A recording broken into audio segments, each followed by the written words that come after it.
Isinasapilan na raw ngayon ni Secretary Gadon ang kanyang policy recommendation kay Pangulong Bongbong Marcos at ito isusumite sa lalong madaling panahon. Kapag pinanigan raw ito ng Pangulo, asahan raw ang mas mayabong na agriculture sector sa Pilipinas.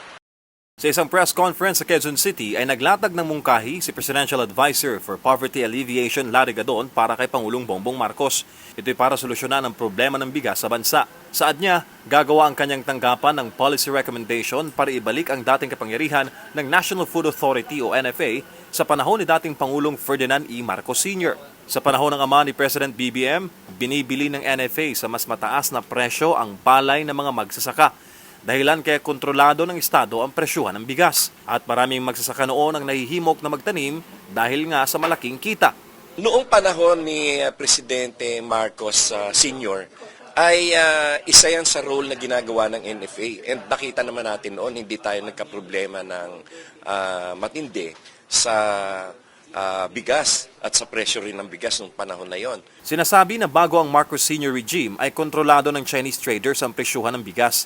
Pero nabuog ito ng itayo ng dating Pangulo ang National Grains Authority na kalaunan ay naging National Food Authority. Noong panahong iyon, bandang dekada 70, inaresto ng gobyerno ang mga hoarder at price manipulator at kinontrol ng Defense Department ang distribusyon ng bigas at mais. Masasabi ko yan sapagkat buhay na ako noong time na yon. Pero nang maisabatas ang Rice Certification Law taong 2019, na-abolish ang mandato ng NFA na mag-angkat ng bigas at binigyan ng unlimited na kapangyarihan ang private sector na pagharian ng rice imports sa hangarin na tumaas ang supply sa bansa. Kabilang sa imumungkahi ni Gadon kay Pangulong BBM na hawakan ulit ng gobyerno ang control sa murang bigas at ibigay sa private sector ang pag-i-import ng premium rice. Kasi yung mga negosyante naman, I'm sure na tutubo naman sila doon sa mga premium rice sapagkat marami rin naman kasi ang ating mga kababayan na gusto din yung premium rice.